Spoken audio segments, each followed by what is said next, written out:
I was born in Czechoslovakia, the Selo, the village Petrova, Cigelka. I remember very, very happy life through eyes of a child. We were very, very happy, the poorest of poor, but very happy. We were very happy. Our daddy would tell us the stories. We had no radios. All we did is sang, prayed. Okay. 9 years old, I was working in a lumber yard.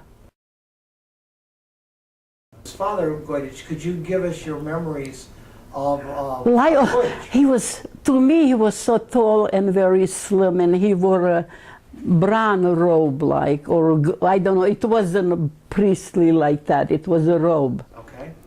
And he was just so gentle. He was very, very gentle man. Now, was he the pastor of your local church? No, at the time he was, he just came to visit every now and then.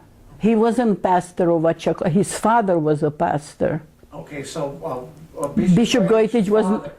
Bishop Goitich's father was pastor of Czechoslovakia. And it's my understanding. Could you tell us who you were baptized by? Yeah, yes, that's what I was baptized. He baptized a priest.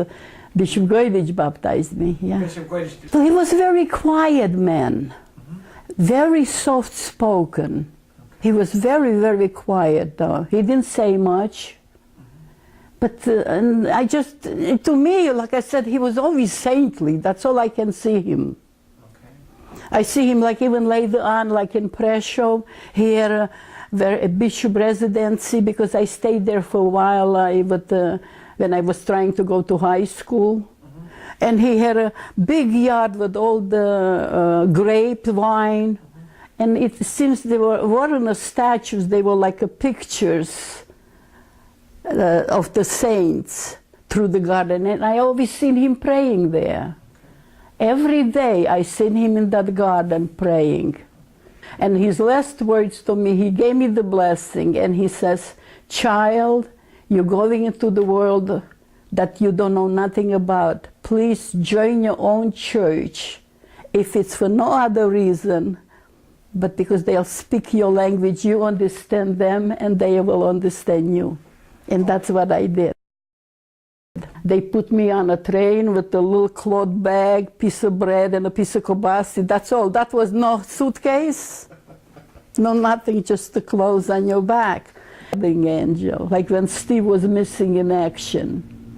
I had a dream about her, and I seen her. I still see the way she looks. Only she didn't say nothing, only she says no, no, and she was pointing, and there was my husband coming over like thorns, bushes. I seen his battle helmet, and I woke up. And he was alive. I got a telegram, he was alive. All right, you were married in the United States? Yeah, 1943. Okay, how did you meet your husband, Steve? Well, I joined the church and a choir, because my daddy was a cantor, so I sang in choir. And we had a Christmas concert in Jersey City. And he was from Elizabeth, and I was from Bayonne. How important during this time, especially the time when your husband Steve was missing in action, how important was your faith? After I had that dream, I didn't worry. Till then, I wasn't so sure. Did you quit praying, or did you continue? No, I pray. I pray all the time. I used to pass the church. It was Orthodox church, going to work. And they used to leave the church open, because I used to go and pray by the Blessed Mother. And they locked it. If they knew what time I went on a bus, and they locked the church. But I pray every day. I prayed till he got home. Was that important to you that you came, that you looked for that Greek Catholic Church? Yes, very important. Very important. Being actually raised, you know, knowing Holy Father Bishop Goitich in childhood, no. My faith is very strong. I don't show it, but I believe very strongly, very strongly. And that no matter how that problem you got, if you have a strong faith, you will pull through, no matter what, no matter what.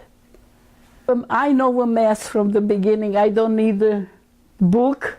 I could be counted. You don't have to be always on your hands and knees. Just have a strong faith. And I do. No.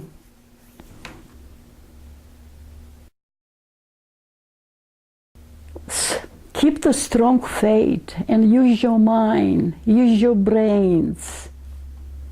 The problem the kids get in trouble, they don't use the brains, they don't think. 1, 2, 3, I want this now. No, take your time. And it takes at home. Be responsible for yourself. You know what's right, what's wrong. And if someone says jump in the deep water and you don't know how to swim, no, you don't jump in the deep, jump in a creek. You'll never sink there. They don't use their head. If you're gonna make it, I'll make it. But you happy, you don't feel sorry for you. You're not supposed to feel sorry for yourself. You should be thankful. God put you in the world, there's a reason why He created you. I think you can have anything you want if you pray. You might don't get exactly the same thing what you're asking, but you get it a different way.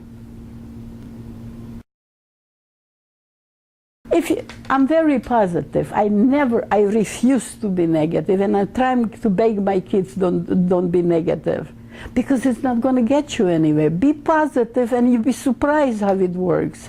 Whether it's good or bad, it evens itself up. It works.